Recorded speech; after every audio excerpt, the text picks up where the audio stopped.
ओशो के बारे में एक एक बहुत ही अजीब बात है।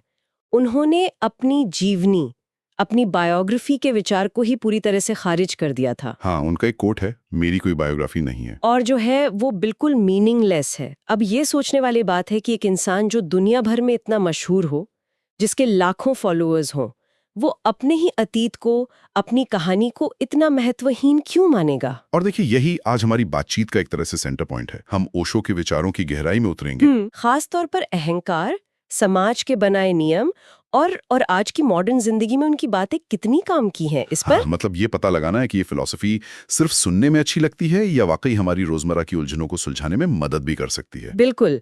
हम ये देखेंगे कि ओशो ने हर तरह के बिलीफ सिस्टम्स, यानी जो मान्यता प्रणालियां हैं, उन्हें तोड़ने की बात क्यों की और अहंकार को हमारी सारी मुसीबतों की जड़ कैसे बताया। ठीक है, तो चलिए इसे खोलते हैं।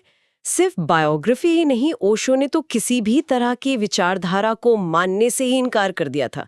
उनका एक बहुत बड़ा और काफी विवादास्पद बयान था, हाँ, मैं सभी बिलीफ सिस्टम्स को डिस्ट्रॉय कर देना चाहता हूँ। ये तो बहुत बड़ी बात है, मतलब किसी भी चीज में यकीन मत करो। बिल्कुल। और यहाँ पर जो दिलचस्प बात है वो ये कि ओशो का लक्ष्य लोगों को डीप्रोग्राम करना था। Deprogram. हाँ, उनका मानना था कि हम जिस समाज में पैदा होते हैं, चाहे वो कैथोलिक हो, कम्युनिस्ट हो या कोई भी, वो हमारे दिमाग में एक प्रोग्रामिंग डाल देता है। एक मिनट, ये प्रोग्रामिंग से आपका क्या मतलब है? क्या ये हमारे सोचने का तरीका है? हाँ, बिल्कुल। और ये प्रोग्रामिंग बहुत गहरी है। जैसे सफलता का मतलब है ज्यादा पैसा और बड़ा घर, ये एक प्रोग्राम है। अच्छा। खुश रहने के लिए दूसरों से बेहतर होना जरूरी है, ये भी एक प्रोग्राम है।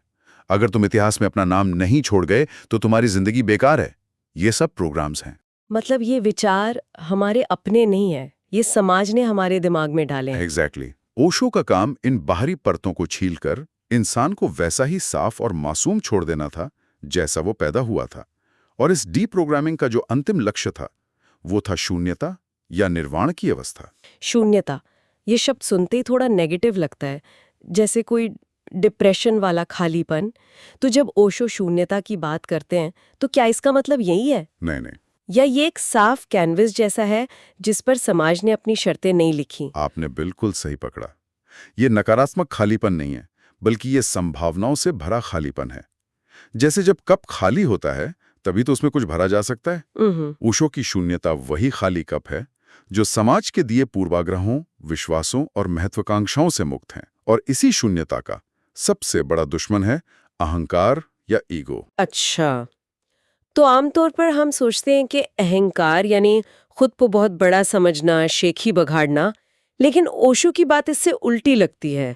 क्या वो ये कह रहे थे कि जो इंसान सबसे ज्यादा अहंकार दिखाता है, असल में वो अंदर से उतना ही खोखला या हीन महसूस करता है। हाँ, एग्जैक्टली, एकदम यही ओशो का एक बहुत गहरा सूत्र है।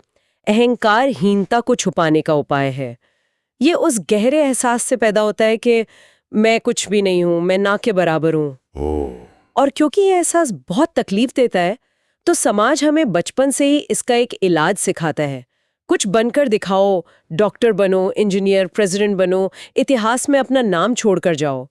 ये जो कुछ बनने की दौड़ है ना, वही अहंकार का ईंधन है। लेकिन इसमें समस्या क्या है? मतलब कुछ हासिल करना, अपने माँ बाप को गौरवान्वित करना, ओलंपिक मेडल जीतना, ये तो अच्छी बातें लगती हैं। इससे तो आत्मविश्वास बढ़ता है। यहीं पर देखिए, ओशो का नजरिया बिल्कुल अलग है। वो कहते हैं कि ये आत्मविश्वास नहीं, ये अहंकार का मुखौटा है। इसी को समझाने के लिए वो एक पुरानी पौराणिक कथा सुनाते हैं। एक योगी के आश्रम में एक चूहा था जो बिल्ली से बहुत डरता था। योगी ने दया करके उसे मंत्र से बिल्ला बना दिया। ठीक है। फिर वो कुत्ते से डरने लगा तो योगी ने उसे कुत्ता बना दिया। फिर वो चीते से डरा तो उसे चीता बना दिया। और आखिर में जब जंगल के शेर से डरने लगा तो योगी ने उसे शेर बना दिया। अच्छा। लेकिन शेर बनते ही वो उसी योगी पर गुर्राने लगा जिसने उसे बनाया था।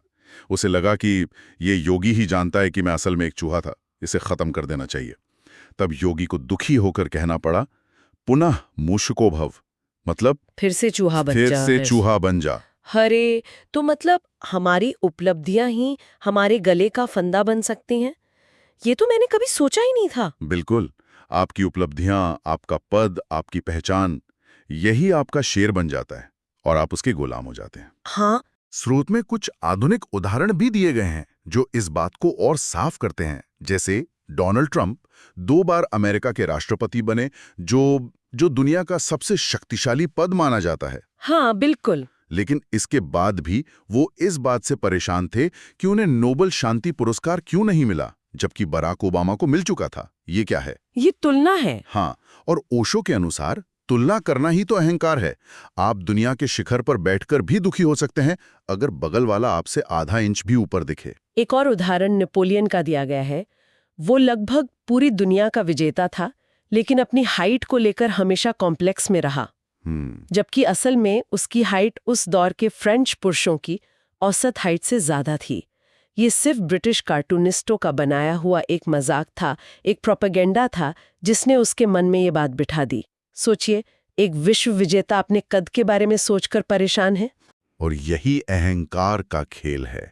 ओशो कहते हैं कि अहंकार से एक क्षणिक सुख मिलता है, जैसे किसी को नीचा दिखाकर, किसी से जीतकर या किसी से बेहतर बनकर खुश होना।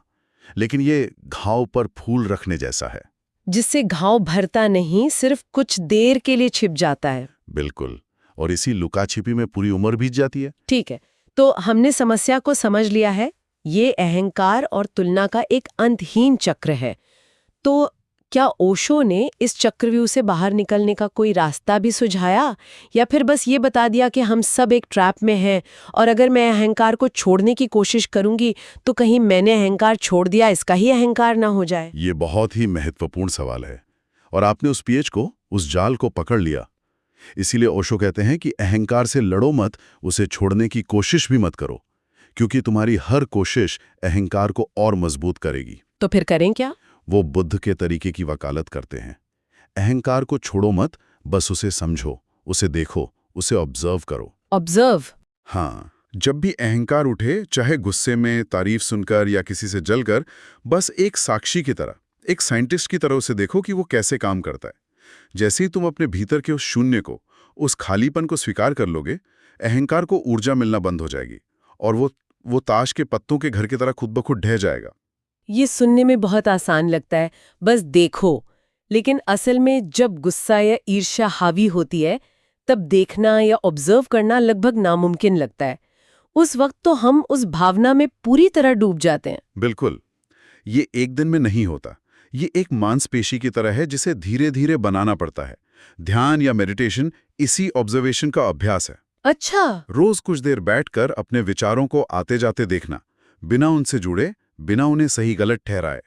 धीरे धीरे ये क्षमता आपकी रोजमर्रा की जिंदगी में भी आने लगती है।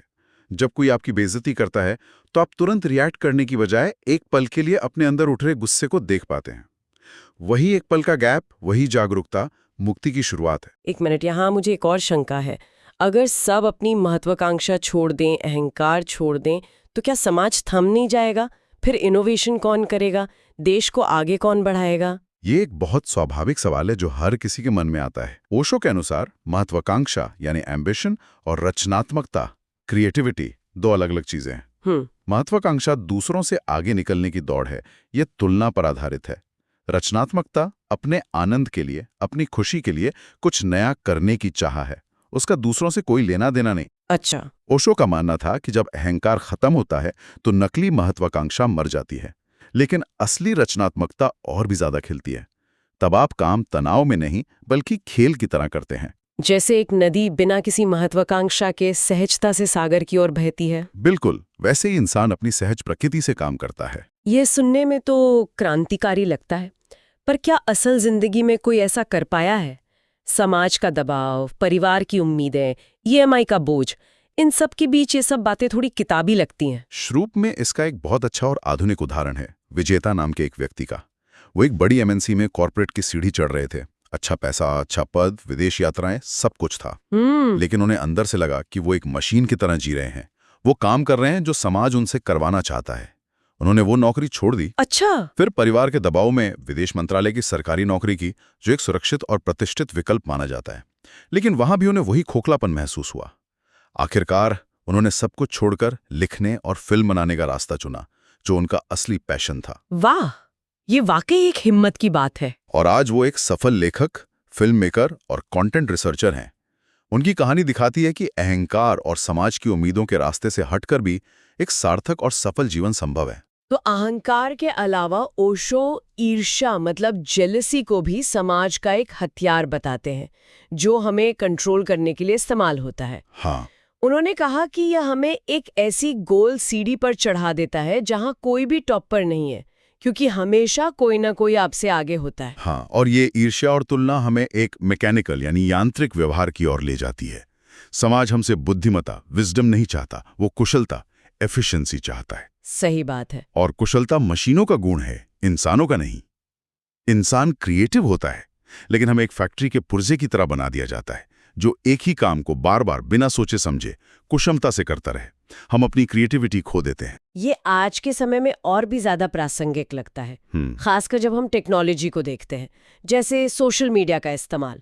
हमारे हाथ मैकेनिकली फोन की तरफ जाते हैं, हम घंटों तक स्क्रॉल करते रहते हैं, हमें पता भी नहीं चलता कि हम क्या देख रहे हैं और क्यों। बिल्कुल। ऐप्स को डिजाइन ही ऐसे किया गया है कि वो हमारे दिमाग के डोपामाइन सिस्टम को हैक कर सकें और हमें आदी बना सकें। बिल्कुल सही।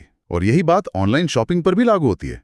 ये जरूरत नहीं, आदत बन गई है। हाँ, 1 क्लिक पेमेंट, आपकी पिछली सर्च के आधार पर बार बार वही प्रोडक्ट दिखाना, लिमिटेड टाइम ऑफर का दबाव बनाना, ये सब हमें बिना सोचे समझे एक उपभोक्ता बनाता है। ये सब हमारी आत्म जागरूकता मतलब सेल्फ अवेयरनेस की कमी का नतीजा है। हम ऑटो पायलट मोड पर जी रहे हैं। और ये सिर्फ व्यक्तिगत स्तर पे नहीं है। स्रोत के अनुसार क्लाइमेट चेंज जैसी बड़ी वैश्विक समस्याओं के पीछे भी यही मनोविज्ञान काम कर रहा है। कैसे? कुछ मुट्ठी भर लोगों का अहंकार और लालच और बाकी अरबों लोगों का मैकेनिकल तरीके से बिना सवाल किए उसी सिस्टम में जीते जाना। ये दिखावे का पूरा चक्कर, शो ऑफ का कल्चर इसी से चलता है।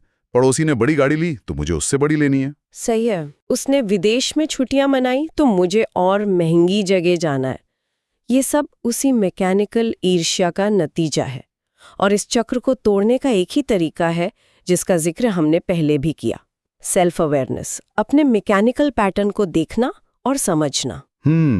अगली बार जब आपका हाथ अपने आप फोन की तरफ जाए तो बस एक पल रुककर खुद से पूछें, मैं ये क्यों कर रहा हूं? जब आप ऑनलाइन कुछ खरीदने वाले हों तो पूछें, क्या मुझे इसकी वाकई जरूरत है या मैं बस अपनी बोरियत मिटा रहा हूं? यही छोटी छोटी जागरूकता की हरकतें अहंकार, ईर्ष्या और मैकेनिकल व्यवहार के जाल को तोड़ सकती हैं। तो इन सभी विचारों का सार क्या है? अगर हम सब कुछ एक साथ देखें तो ओशो के दर्शन का मतलब दुनिया छोड़कर साधु बनना नहीं है। नहीं, बिल्कुल नहीं। बल्कि दुनिया में रहते हुए अपने भीतर के अहंकार, तुलना और ईर्ष्या के पूरे तंत्र को, इस पूरी मशीनरी को समझना है। बिल्कुल। और समाधान किसी जटिल तकनीक या 10 कदमों वाले प्रोग्राम में नहीं है, बल्कि बहुत ही सरल चीज में है, सेल्फ अवेयरनेस। अपनी ही आदतों और विचारों को एक साक्षी की तरह देखना, उन्हें बिना जज किए, बिना अच्छा बुरा कहे, बस ऑब्जर्व करना। ओशो के अनुसार यही जागरूकता वो रोशनी है जिसमें अज्ञानता का अंधेरा अपने आप मिट जाता है। यही मुक्ति का पहला और आखिरी कदम है। जाते जाते श्रोताओं के लिए एक विचार छोड़ते हैं। स्रोत बताता है कि कैसे समाज और तकनीक हमें ज्यादा से ज्यादा मैकेनिकल या यांत्रिक बना रहे हैं। अगर हमारा काम, हमारा मनोरंजन और यहाँ तक कि हमारी खरीदारी भी स्वचालित और यांत्रिक होती जा रही है, तो जीवन का कौन सा हिस्सा वास्तव में सहज, जागरूक और मानवीय अनुभव के लिए बचा है? ओशो जिस सहज प्रकृति की बात करते हैं, उसे इस कुशलता, एफिशिएंसी और उत्पादकता, प्रोडक्टिविटी के लिए डिजाइन की गई दुनिया में आखिर कहाँ खोजा जा सकता है?